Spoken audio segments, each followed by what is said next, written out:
Bienvenidos amigas y amigos con ustedes en una escena más de La Mirada Plural. Nos comunicamos desde la Universidad de los Andes, Mérida, Venezuela. El 18 de mayo de 1818 nace en Treveris, Alemania, Karl Marx. Este es un hombre que se convierte en un pensador que iba a marcar una poderosa influencia desde mediados del siglo XIX y parte del siglo XX. Y todavía hoy en día Karl Marx tiene, digamos, seguidores y contrincantes desde el punto de vista de lo que sería su percepción literaria como sociólogo, filósofo, economista, político y revolucionario. Ese es el tema de esta noche y lo vamos a abordar con un politólogo que ha venido estudiando la vida y la obra de Carlos Marx y que como politólogo pues vamos entonces a empezar por abordar este aspecto del pensamiento político de Karl Marx. Les advierto que vamos a entrar en una materia controversial y polémica porque Marx, como padre del llamado socialismo científico, así como dejó seguidores, sembró un semillero de adversarios políticos, en muchos casos temerarios. De modo que, bienvenido el profesor Alfredo Ramos Jiménez. ¿Cómo está usted? Gracias por la invitación, Ramón. En verdad, referirnos a Karl Marx es referirnos a un autor imprescindible de la ciencia social actual. Imprescindible, ¿por qué, profesor Alfredo? Porque conjuntamente con Max Weber y Emile Durkheim son los gigantes sobre los que se eleva toda la ciencia social contemporánea. ¿Cuál es el aporte específico de Carlos Marx a las ciencias sociales? Bueno, la obra de Marx es multifacética. Tenemos que empezar por decir que se trata de una concepción del mundo particular, ¿no? Una concepción del mundo que traduce una filosofía de la práctica. Al mismo tiempo es una sociología, es una historia, ¿no? Entonces, desde ese punto de vista, podría llegar a ser también una teoría científica en el sentido de que tiene una epistemología específica que la lleva a prefigurar la idea que siempre mantuvo Karl Marx y gran parte de sus seguidores, la idea de transformación del mundo, ¿no? No solamente se conformaba con la explicación de la realidad natural y humana, sino que también se refiere a la transformación de esa realidad, tal como es. Bien, desde ese punto de vista, también podríamos advertir que se trata de una escatología, en el sentido en que es una obra que habla en todo momento, o percibe en todo momento, una suerte de fin, una suerte de finalidad humana, un fin en sí mismo, que muchos lo han traducido como la búsqueda del paraíso en la tierra. Entonces, todas estas fases de la obra de Marx, de la obra original de Marx, hacen que sea un hombre que ha sido muy influyente. A partir de la segunda mitad del siglo XIX, realmente, y particularmente en las ciencias sociales, ya bien avanzado el siglo XIX, generalmente los autores han tratado de ubicarse en relación a Marx, o a favor, en contra, o tomando unas partes de Marx, o inspirándose en algunos planteos que él no dejó acabados, ¿no? Entonces, es allí donde radica el hecho de que las influencias que recibió Marx, que no es que todo este bagaje cultural y político nace de Marx, de la mente de Marx. No, Marx tenía unos antecedentes, unos autores precursores, llamémoslo así, no, del pensamiento que él lo llamó el pensamiento revolucionario, ¿no? Incluso su misma percepción de la realidad, su misma ideología, llamemos, su misma actitud frente al mundo, estaba influida, por ejemplo, por el judaísmo. Él era de raza judía. Pero vamos a tocar ese punto vamos por parte, profesor, porque de verdad que es poco el tiempo y la amplitud y la dimensión de la temática es bastante larga. Pero hay unos antecedentes de ese pensamiento que no se le pueden achacar justamente, digamos, como originales a Carlos Marx. Por ejemplo, esa categoría de la lucha de clases lo registra la historia como parte de una categoría que ya nombraba, por ejemplo, Saint-Simon. Las categorías económicas que manejó de David Ricardo, por ejemplo, Adam Smith, Sismondi. Es decir, hay quienes dicen que la tarea de Marx no fue más que un compilador que le pone otro espíritu, digamos, así como hizo con Hegel, ¿no? Que lo invirtió, le puso los pies sobre la tierra a Hegel y extrapola, digamos, categorías como las categorías de alienación desde ese punto de vista filosófico. Entonces, ahí está la complejidad del personaje. Ahora, la pregunta mía insistente sería, es decir, ¿hay algún aporte original que se puede decir que a partir de Marx, el mundo intelectual, la cultura política del mundo empezó con cosas inéditas? Bueno, es que tenemos que observar y detenidamente el contexto en el que sale la obra de Marx. Claro. En ese contexto, las ideas, por ejemplo, de la modernidad, ¿no? Particularmente la idea de pensamiento racional, es una influencia, ¿no? Otra influencia del judaísmo, repito, del judaísmo tomó la idea de que la pobreza era intolerable, ¿no? Que el hombre no estaba destinado a vivir en pobre todo el tiempo, ¿no? Del cristianismo tomó la promesa liberadora, la promesa de solidaridad y el amaos unos a los otros, ¿no? Del pensamiento renacentista tomó la idea de racionalización. Y ahí, en ese contexto, en Europa, la influencia de Inglaterra, la idea de democracia, la idea de libertad, ¿no? De Prusia, la idea de rigor, la idea de construcción, ¿no? De Francia, la idea de libertad, igualdad y fraternidad. Es decir, todo este conjunto de valores eran influyentes para el pensamiento de su tiempo. No es que Marx estaba individualmente, él estaba observando el mundo y se le ocurrió, no. Estaba muy influido por ideas que venían de un lado y de otro. Ahora, el pensamiento del siglo XIX tiene muchas de todas esas influencias. Hay un elemento importantísimo que vamos a considerar en lo inmediato porque yo creo que vale la pena. Marx se monta en un proyecto de lo que muchos dicen como la filosofía con compromiso político. Era la filosofía de aquel filósofo que no solamente iba a contemplar el mundo, sino que la idea era transformarlo.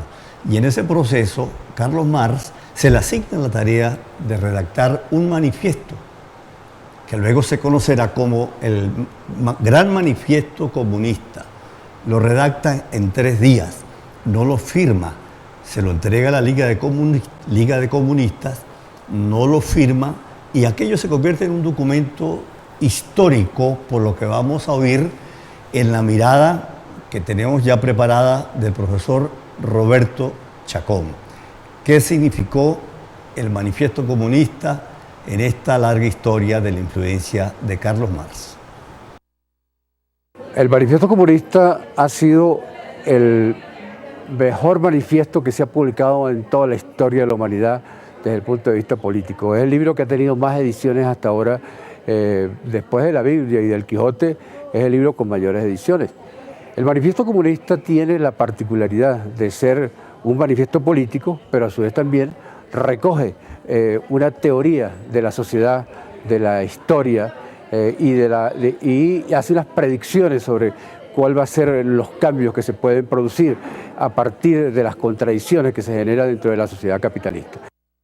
Bien, ahí Roberto Chacón deja 2 elementos que me parecen importantes destacar, ¿no? Primero, el carácter de documento político, ¿no? De agitación política, en ese contexto que ya lo venía describiendo muy bien Alfredo Ramos Jiménez. Pero también agrega un elemento que es teoría social. ¿Hay en el Manifiesto Comunista ya un esbozo de teoría social? Bueno, comencemos por determinar el hecho de que el manifiesto fue en definitiva un panfleto. Fue un panfleto. Es decir, no es una obra científica. Así es. No, es un panfleto, es un manifiesto, ¿no? Y como tal tuvo un alto impacto político entre los miembros de la Liga de los Comunistas, que se llamó en ese momento, que pasó de ser la Liga de los Justos a ser la Liga de los Comunistas. Así es. Ahora bien, ese texto que, como tú señalas, Ramón, fue escrito, parece que en unos pocos días. 3 días. O sea, fue escrito apresuradamente, Sí. ¿no? Pero un compromiso que ya tenía 5 meses, porque se tardó mucho para escribir. El estilo y el impacto poético de ese texto, eso lo llamó a ser un texto clásico en la historia del pensamiento político, ¿no? Entonces, desde ese punto de vista, se podría también afirmar que así como en la economía, los escritos de Marx son bastante oscuros en economía, son bastante claros y modélicos en el pensamiento político, en la política, y son, se dice, Jacques Attali señala, son resplandecientes en la filosofía. Son textos muy hermosos.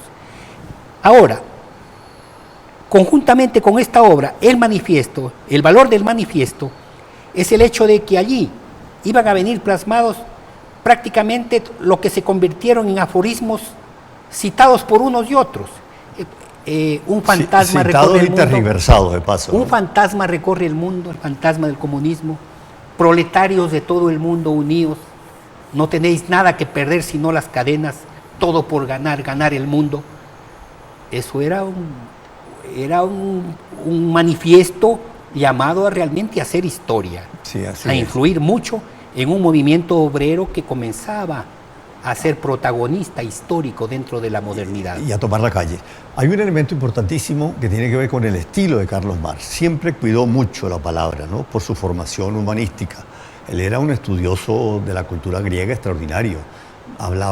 Escribía el latín, manejaba el griego, leía directamente en su lengua original a esos grandes clásicos. Pero volviendo al manifiesto, tenemos una segunda mirada de Roberto Chacón, que creo que vale la pena que la escuchemos inmediatamente, porque el manifiesto se convirtió ciertamente en un panfleto muy citado y muy tergiversado. Vamos con la mirada del profesor Roberto. Sobre el manifiesto comunista, algunos dicen que ya ese es un documento que ha perdido absolutamente vigencia. Otros dicen que fue un manifiesto donde las ideas de Marx fueron simplificadas. Y otros dicen que en el manifiesto comunista existen unos nudos que son claves para entender el presente, y es donde hace Marx las intuiciones más brillantes sobre el futuro del capitalismo. Ahí volvemos a entrar a la controversia. ¿Existe realmente en el manifiesto una visión ya de lo que en el Capital, en lo que en las obras posteriores él prefiguraba como el sistema de producción capitalista? Bueno, en el manifiesto tenemos que empezar por el objetivo. Claro. El objetivo era la movilización de la clase obrera. Así es. La necesidad de organización en la clase obrera. El objetivo, derrocar la burguesía, que encarnaba el espíritu del capitalismo, ¿no? En ese momento. Es por ello que se dice que en el manifiesto y en la obra política posterior no hay una idea coherente del socialismo. La única idea es la crítica del capitalismo. Esa es la obra de Marx. No hay una obra, si se quiere, acabada, no, ni siquiera se ven los elementos de una obra de la construcción del socialismo como alternativa al capitalismo. Son solo ideas, pero que no fueron objeto de una obra, que es precisamente eso lo que motivó a la primera generación de marxistas, de sucesores de marxismo, llenar esa laguna, responder a la cuestión: ¿qué es una sociedad socialista? ¿En qué medida la desaparición del Estado encarna el ideal del socialismo, ¿no? Pero si partimos también del hecho de que el socialismo de Marx y de Engels es un socialismo muy, si se quiere, inspirado en el socialismo utópico, ¿no? de anarquistas y los primeros socialistas en Francia, en Inglaterra, ¿no? Proudhon, ahí podemos ver que en realidad Marx salió al encuentro de esas ideas utópicas, en el sentido de que él tenía que dar una explicación real de la historia y de la sociedad. De ahí viene el nivel y el grado de influencia de la obra de Marx en las ciencias sociales, ¿no? Cuando yo digo ciencias sociales me estoy refiriendo a la teoría de la historia, a la ciencia de la sociedad o sociología, a la ciencia política, a la filosofía de la práctica, ¿no? Entonces, fue muy influyente en ese sentido, a tal punto de que esas fueron las especialidades que siguieron las generaciones sucesivas del marxismo. Notemos que todavía no entramos en la tergiversación del leninismo, porque el leninismo no es el marxismo. Stalin pretendió resolver esta contradicción hablando de marxismo-leninismo. No, el leninismo es una cosa y el marxismo es otra. Vamos a hablar de eso, profesor Alfredo, porque es muy importante que ahí hay un quiebre de las tergiversaciones que se han hecho del pensamiento de Carlos Marx. Marxismo, marxismo-leninismo, materialismo dialéctico, todos esos conceptos que fue lo que, digamos, se extendió como aporte original de Carlos Marx, pareciera que fueron obras tras bastidores, empezando por Engels. Engels tergiversó mucho de Carlos Marx. Vamos a dar cuenta de ello. Vamos con la tercera mirada del profesor Roberto Chacón, por favor. El manifiesto comunista, desde el punto de vista de lo que podríamos decir, desde el punto de vista político propiamente tal, se convierte en una herramienta clave que va a servir para movilizar.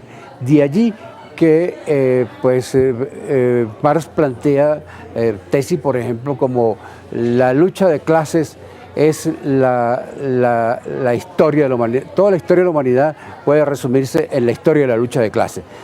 Importante, profesor Alfredo, que, como lo dije en la introducción, tiene un antecedente en los socialistas utópicos. Saint-Simon hablaba de lucha de clases. Carlos Marx la retoma y le da esa textura, digamos, más sociológica, más científica, más política, digamos, ¿no? Pero ha sido la categoría más controversial de Carlos Marx. ¿Qué ha quedado de eso hoy en día? Sí, tenemos que referirnos en ello a las tres principales obras históricas que tienen mayor contenido político en Marx. Primero, el 18 Brumario de Luis Bonaparte, en la que se refirió al ascenso de Luis Bonaparte, el Napoleón el Pequeño lo llamaban, ¿no? En la que describe ese fenómeno que ha pasado a llamarse el bonapartismo, que en términos actuales llamaríamos el populismo, ¿no? Ese populismo está allí ya prefigurado en esa primera obra de Marx. Una segunda obra se refirió a la práctica del movimiento obrero, a la posibilidad que tenía el movimiento obrero desde el punto de vista del objetivo de derrocar la burguesía, ¿no? Es decir, una lucha de clase contra clase. Lo llamó la lucha de clases en Francia. Y la tercera obra, que es muy importante en Marx, que tiene repercusiones políticas, es el que dedicó a la explicación de la Comuna de París, del 71, 1871. Bien, se llamó La Guerra Civil en Francia. Esas tres obras son las obras que encarnan el pensamiento político de Marx. Conjuntamente con el manifiesto, estas podrían ser el centro de la reflexión del pensamiento político de Marx, que de paso son obras que hoy en día llamaríamos unas obras periodísticas, unas obras de alguien que observó lo que en la historiografía actual se llama la historia del tiempo presente. Supo ver el desenvolvimiento de la sociedad en ese momento. Tenía tal agudeza de pensamiento,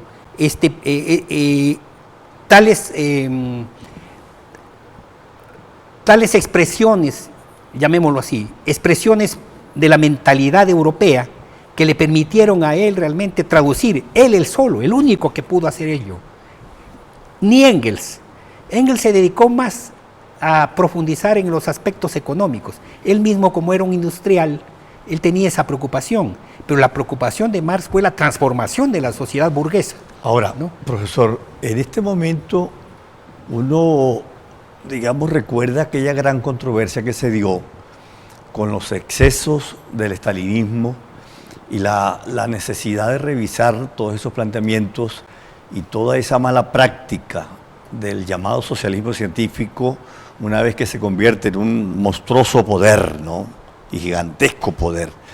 Entonces hubo muchos críticos marxistas que empezaron a hablar de dos Marx, el joven, ¿no? El autor, por ejemplo, de el libro de los manuscritos económicos y filosóficos de 1844, que dicen que es lo más grande que hay, lo más puro, el estilo en pureza de un pensador, y las obras posteriores. Pero hay, digamos, el deslinde de dos Marx.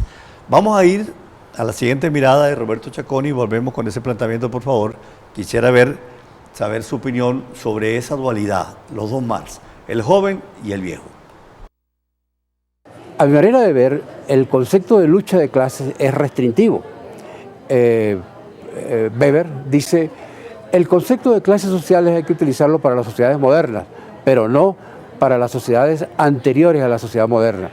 Es decir, para las sociedades anteriores utiliza Weber el concepto de estratos sociales. ¿Por qué?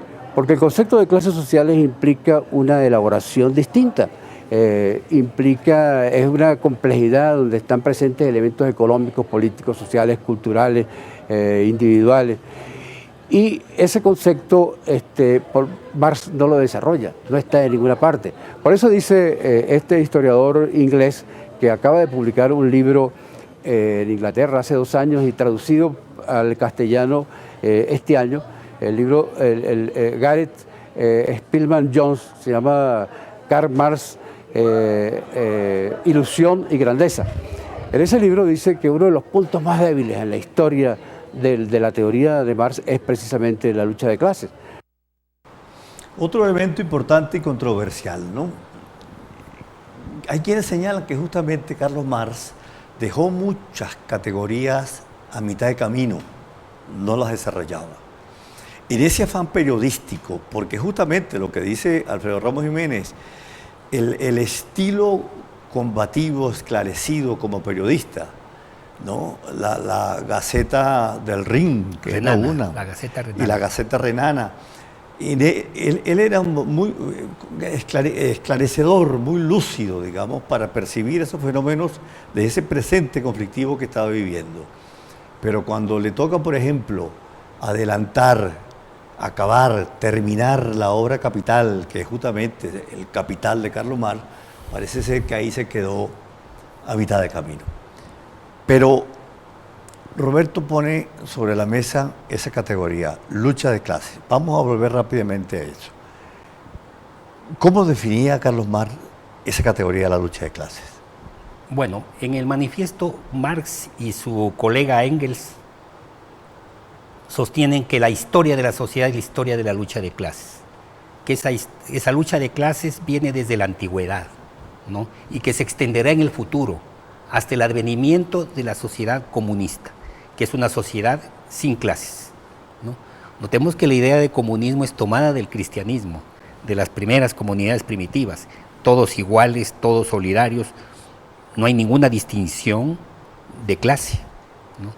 Entonces, si Marx se propuso conformar una teoría a partir del Capital, de explicar cómo funciona el capitalismo desde el punto de vista de la producción de bienes, de la producción de riqueza, notemos que incluso en el manifiesto y en algunas de otras obras, en la crítica de la economía política, él sostiene que en la humanidad la única forma de producir la riqueza es la capitalista, pero que esta forma de producción de riqueza capitalista ha provocado la explotación de la clase obrera y por ende la alienación de toda la sociedad. Es por ello que el pensamiento liberador, el pensamiento libertario de Marx lo conducía o provocó en él la necesidad de construir una teoría científica, es decir, apoyada empíricamente en los hechos, ¿no? Para combatir precisamente ese capitalismo depredador, según él en un primer momento, pero luego no pudo, no alcanzó, no tuvo el tiempo que se lo tomaron las generaciones sucesivas, fue de hacer una teoría de cómo conformar una sociedad socialista, ¿no? Es decir, frente al capitalismo que él había criticado, que él había tratado de darle la explicación coherente y científica, ¿no? Racional, ¿no? Bien, no hay una teoría coherente científica, ni siquiera con la experiencia de la Unión Soviética, los 70 años de la Unión Soviética, ni siquiera con esa experiencia contamos ya con una teoría del socialismo como tal, porque lo que vivió la Unión Soviética es una experiencia de un capitalismo de Estado, Bueno, eso ya es un otra capitalismo sin mercado. cosa. Eso es otra cosa, pero Sí. hay un elemento importantísimo y muy controversial también. Y se dicen, muchos estudiosos dicen que Marx tampoco definió, porque hay quienes consideraban, por ejemplo, que el socialismo era la teoría, ¿no? El sueño futuro teórico, y el comunismo era la táctica, era el trabajo concreto de ir alcanzando ese sueño socialista. ¿Eso lo dijo Carlos Marx o eso terminan diciéndolo los marxistas posteriores? Hay una propuesta, indudablemente, cuando yo dije al principio de que se trataba también de una escatología, hay una finalidad Claro. en la explicación y el desenvolvimiento de la sociedad. Es decir, siempre hay una finalidad que dirige la condición humana, ¿no? Pues bien, desde ese punto de vista, Marx estaba convencido que el futuro era para superar el capitalismo. De ahí se tomó en toda la historia del marxismo, hemos visto cómo el pensamiento socialista asumió la tarea del pensamiento correcto frente a todas las teorías adversarias que eran pensamiento incorrecto, ¿no? Es decir, si nosotros estamos en lo correcto, los que no coincidan con nosotros tienen que estar en lo incorrecto. Y entonces el futuro de la humanidad está en el sentido de que nosotros sostenemos. Así es. Vamos a hacer un giro un poco hacia la filosofía, porque tenemos unas miradas del profesor Miguel Montoya, profesor de filosofía en el posgrado y doctorado de filosofía de la Facultad de Humanidades y Educación. Es polémica la figura, digamos, filosófica de Carlos Marx. Para los filósofos de estudio, de profesión, Carlos Marx figura en las historias de la filosofía apenas no más allá de 3 o 4 páginas, ¿no? Es parte de la controversia y parte de la complejidad del personaje, ¿no?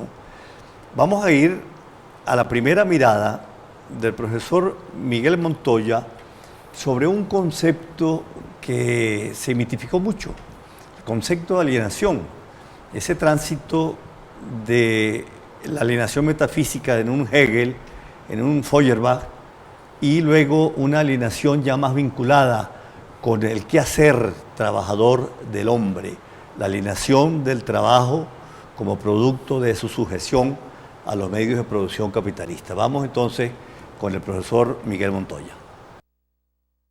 Alienación tiene su raíz más ancestral en Sócrates. Parece mentira. Sócrates dice, conócete a ti mismo.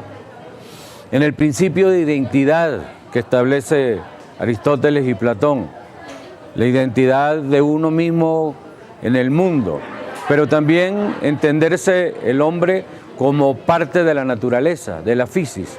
Si el hombre no se entiende así y no se conoce a sí mismo, no sabe cuándo le toca alejarse de sí mismo.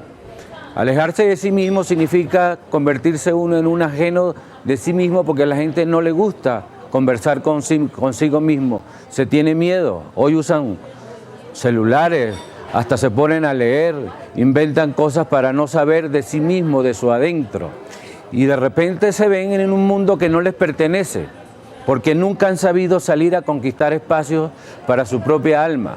Y Marx dice entonces que es el capitalismo, la industria, los modos de producción que han sacado al hombre común de su propio entorno y lo han vuelto ajeno de sí mismo para ponerse a trabajar por los demás, creándole riqueza a los demás y no a sí mismos. Bueno, ahí hay una apreciación interesante de una categoría que se tornó polémica y que fue muy citada en estos estudios marxistas de Karl Marx. Pero, profesor, desde el punto de vista político, esa categoría de alienación, ¿cómo la trabajan ustedes? Bueno, el primer planteo fue el que se refería a la cuestión de la ideología dominante. Ya. Es decir, Marx se refirió a las ideas de la burguesía como ideas que conformaban toda una ideología. Y era la ideología que era una falsa conciencia. Entonces, al movimiento obrero y al pensamiento revolucionario le correspondía precisamente llegar a hacer la conciencia verdadera de la sociedad, hacer la conciencia que va a explicar la realidad material de la sociedad, ¿no?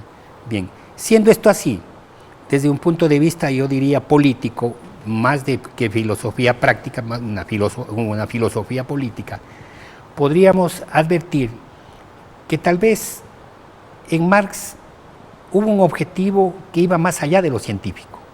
Es decir, cuando se planteó desde el punto de vista epistemológico, se planteó no solamente la explicación de la sociedad, sino la transformación de la sociedad. Eso hacía que se tratara de una teoría muy ambiciosa, ¿no? Entonces, desde ese punto de vista, muchas de las sociologías que nacieron con la modernidad no coinciden con el planteo de Marx, no coinciden en ese punto, ¿no? Porque si en el planteo de Marx no hay una voluntad, si se quiere, una voluntad política de comprobación o demostración de las realidades, de las ideas en base a los hechos, ¿no? Sino que ahí el espíritu romántico de Marx pudo haberlo traicionado, ¿no? En ese sentido, el sentido de que no daba cuenta de la realidad tal como es, ¿no? Independientemente que lo haya tratado en el Capital, que de hecho, para los economistas, el Capital no es una teoría coherente económica, ¿no? La economía política de hoy no se apoya en Marx, pero la teoría política se apoya en Marx en el sentido de un pensamiento, una idea de liberación, ¿no? Idea de liberación que se opone precisamente a la alienación, se opone a la explotación, ¿no? Bien, en ese sentido, el valor de Marx hoy en día, que incluso Erich Hobsbawm sostiene. Aquí tenemos uno de los textos, sí. Ya lo iba a mostrar, porque este es un historiador marxista de toda la vida, ¿no? Pero con un rigor fuera de serie, definitivamente, ¿no? Ahí estamos viendo la portada. ¿Qué ibas a decir de Erich? Hobsbawm dice que hay una actualidad de Marx. Él dice que Marx no se terminó en el siglo XX. Independientemente de la experiencia soviética, el marxismo lo ha superado y es un pensamiento que podría servir todavía en el siglo XXI. Ahora, profesor, en cada crisis del capitalismo financiero resurge Marx. Incluso se publican sus libros, se venden. En la última crisis del 2008, según registros de prensa, el Manifiesto Comunista y el Capital salieron y se vendieron como empanaditas calientes, ¿no? Quiere decir que está vivo, está vivito y coleando en algunos sentidos. Pero vamos a decir luego de la siguiente mirada si realmente está vivo y está coleando y en qué términos está Marx, digamos, guardando vigencia en las luchas que todavía tiene la humanidad presentes en esta diaria cotidiana confrontación con las complejidades. Vamos con la siguiente mirada del profesor Miguel Montoya.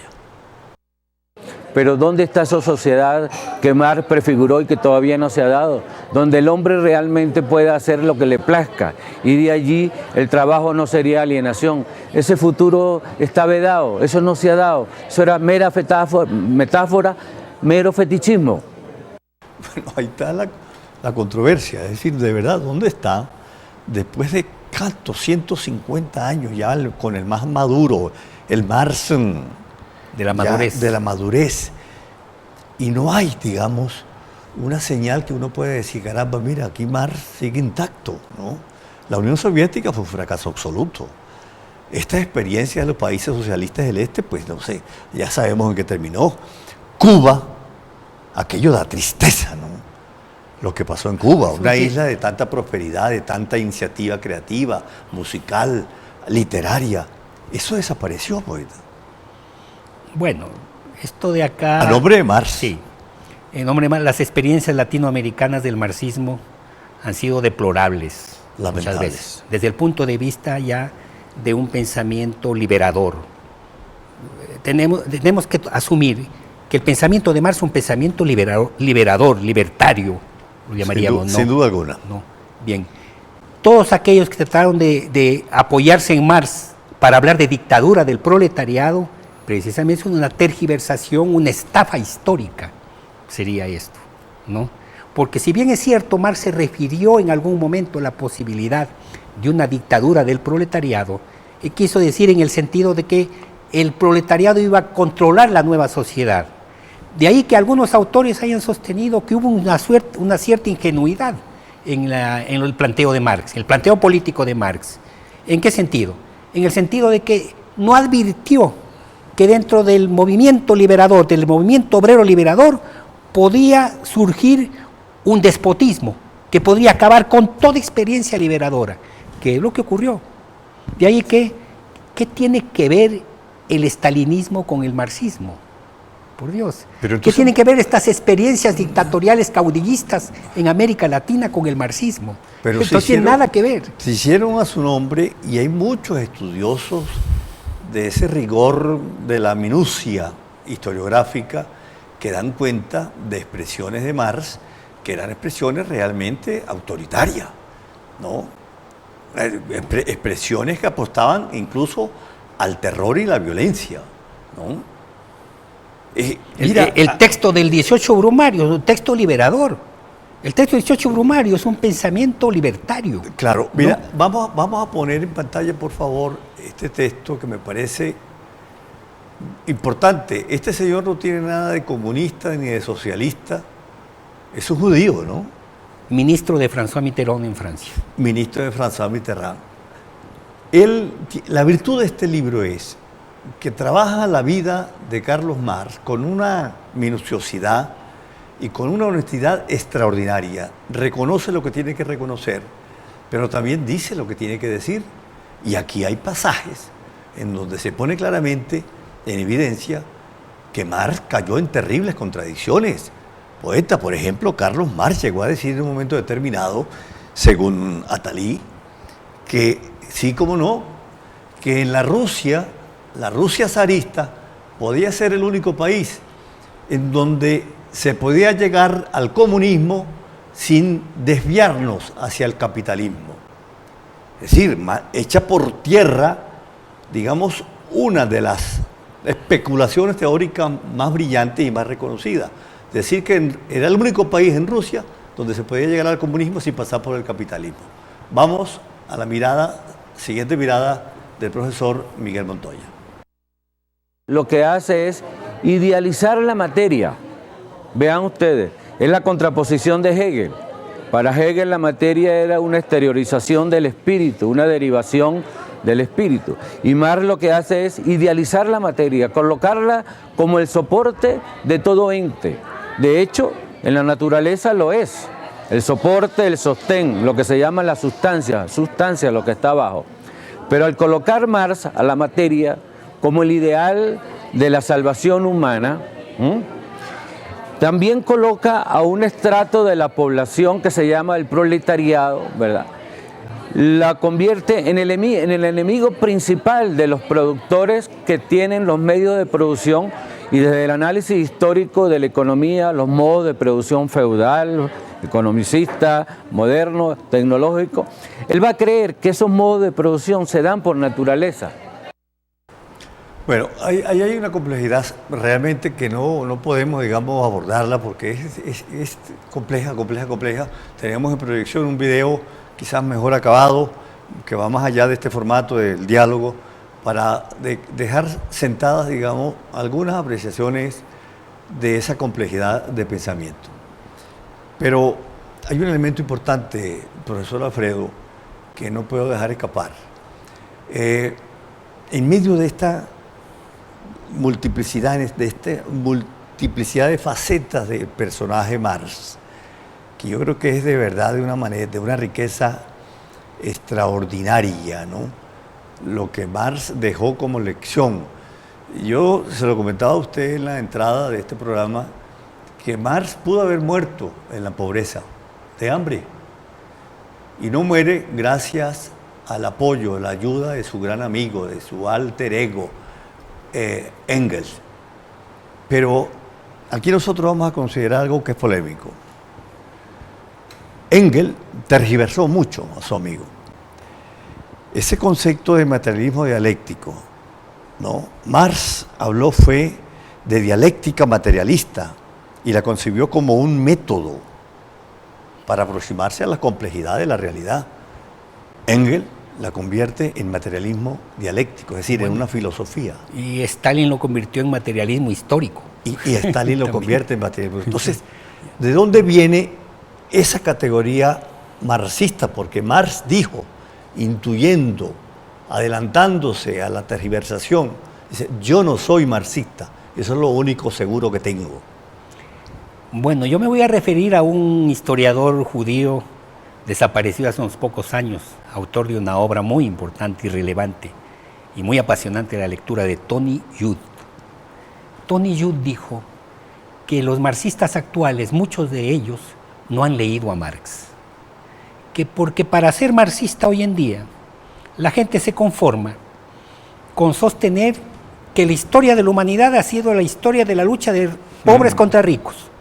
Así Para es. eso no hay necesidad de estudiar ni de leer a Marx, para aceptar esa realidad, ¿no? Y de otro lado, si nosotros estamos en el pensamiento correcto por donde va la historia según Marx, entonces no hace falta realmente estudiar en el sentido de que estamos siguiendo el curso de la historia, el curso natural señalado por Marx. Inexorable. Sí. Entonces, a ello se debe que mucha gente que se refiere a Marx, que habla del marxismo, que condena o elogia al marxismo, pues no ha leído a Marx. A Marx le pasó lo que le ha pasado a todos los clásicos, que todos los citan pero nadie los lee. Eso es verdad. Entonces, ¿qué ha ocurrido con esto? A mí me parece, y nosotros en la discusión y en el debate político, ¿no?, tenemos realmente que ir a ver pensadores como Marx, el mismo Tony Judt, que son pensadores que están diciendo, mira, a lo mejor fuimos objeto de una manipulación, a lo mejor tenemos que ir a resolver los entuertos, Mire, las explicaciones que nos han hecho perder el sentido. Así es. Hay una alienación intelectual con respecto a la figura de Carlos Marx. Yo comparto plenamente eso. Y hay un historiador extraordinario que tiene una obra, Karl Marx, que es Isaiah Berlin. Isaías Berlin. Yo creo que vale la pena que hagamos pensador, referencia, pero filósofo. vamos a ir a la siguiente mirada del profesor Miguel Montoya y volvemos con el profesor Alfredo aquí al estudio. Marx no es contemplado realmente entre los filósofos.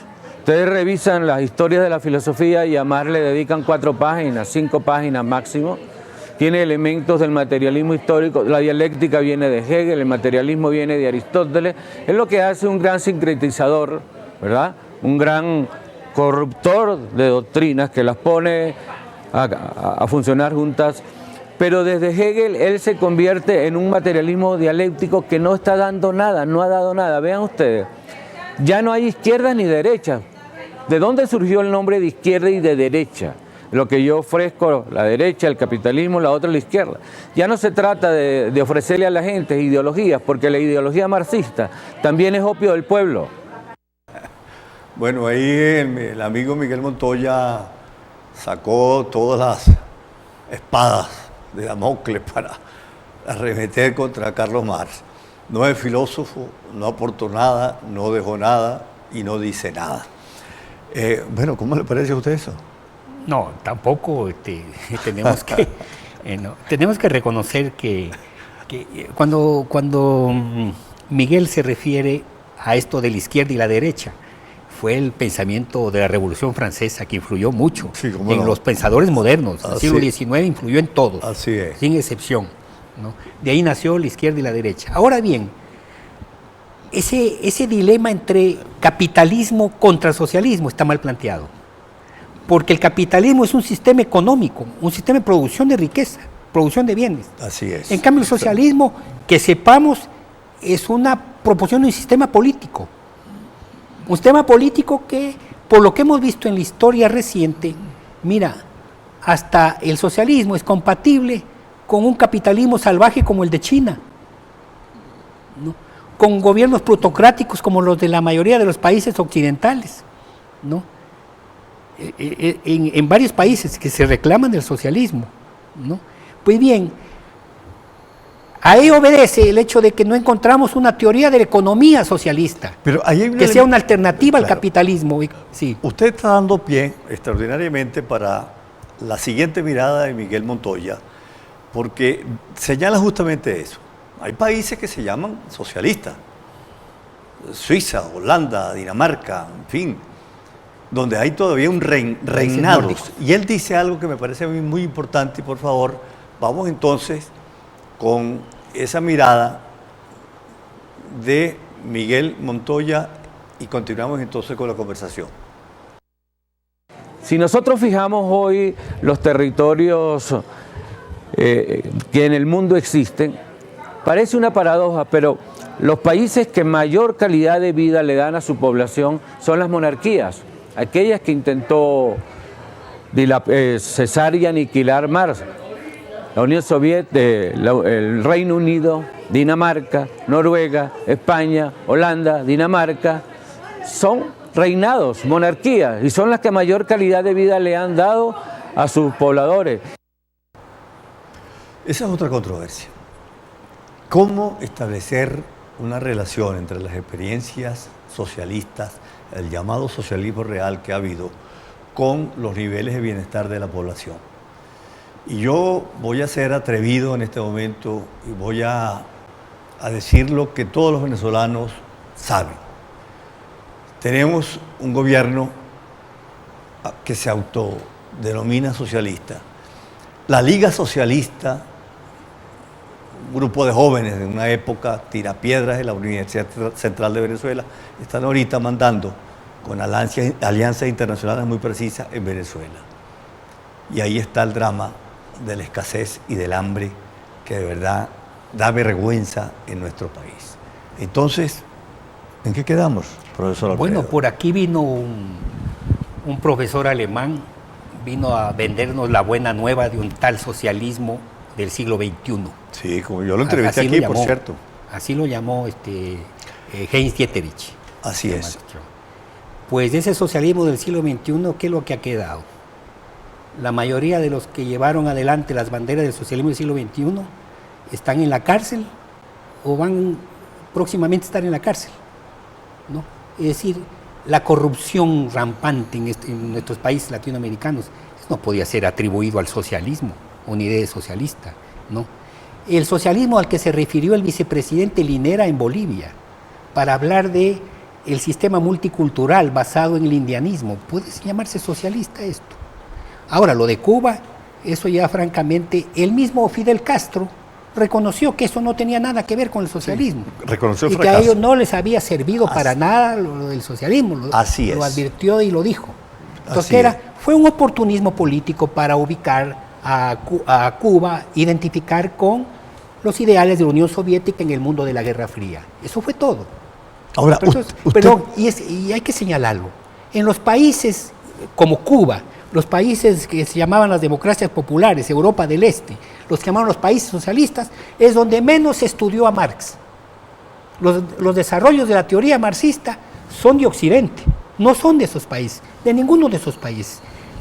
No conocemos una obra científica socialista de algún pensador intelectual cubano. Pero yo recuerdo una cosa, ejemplo. Alfredo, cuando yo estudiaba en la Universidad Central de Venezuela, mis profesores, todos marxistas, a nosotros nos metieron por el camino de buscar en la literatura al enemigo principal, las fuerzas antagónicas. Entonces uno tenía que leer, digamos, desde esa perspectiva teórica, analítica, del llamado y triste llamado realismo socialista, ¿no? Porque en todas partes, en toda manifestación del espíritu artístico, estético, creativo, estaba el enemigo. Es una tergiversación, pero absoluta. Y pues nosotros, muchachos jóvenes, digamos, muchachos con inquietudes de izquierda, pues nos metimos por ahí. Aunque, Ramón, tenemos que reconocer que nuestra generación se formó políticamente, leyó mucho, algo que no ha ocurrido con las nuevas generaciones. Pero entonces, lo que te iba a decir, en esa época, editoriales Progreso, que eran todos esos libros que llegaban directamente de la Unión Soviética y eran repartidos por los partidos comunistas de todos los países del mundo. Que además estaban mal traducidos. Mal traducidos. Pero hacían un esfuerzo editorial gigantesco. Incluso la China de Mao, hay ediciones de Pekín, tú recuerdas. Como no, las revistas Que que eran sacaban. libros accesibles, eran muy baratos. Así es. Sí. Ahora, Alfredo, aquí entre nosotros y con nuestra querida audiencia, ¿qué futuro le ve usted a este esfuerzo teórico, filosófico, político, de verdad buscar una transformación de la sociedad que, de acuerdo, digamos, a esas premisas de Marx, no del marxismo, apuntaban a una sociedad de bienestar, de igualdad, de cultura, de libertad, de pluralidad? Eso es un discurso que se puede vender en este momento. Bueno, hay algo que tal vez lo pasamos muy por encima, el hecho de que Marx se adelantó a la idea de globalidad, a la idea de globalización. Y esa idea de globalización es una idea actual, el mundo de la globalidad, el mundo en el que, según Zygmunt Bauman, el poder se ha ido separando de la política. Son planteos nuevos, que tienen una base ¿cuál? La base crítica, libertaria de Marx. O sea, la contribución de Marx es el pensamiento libertario.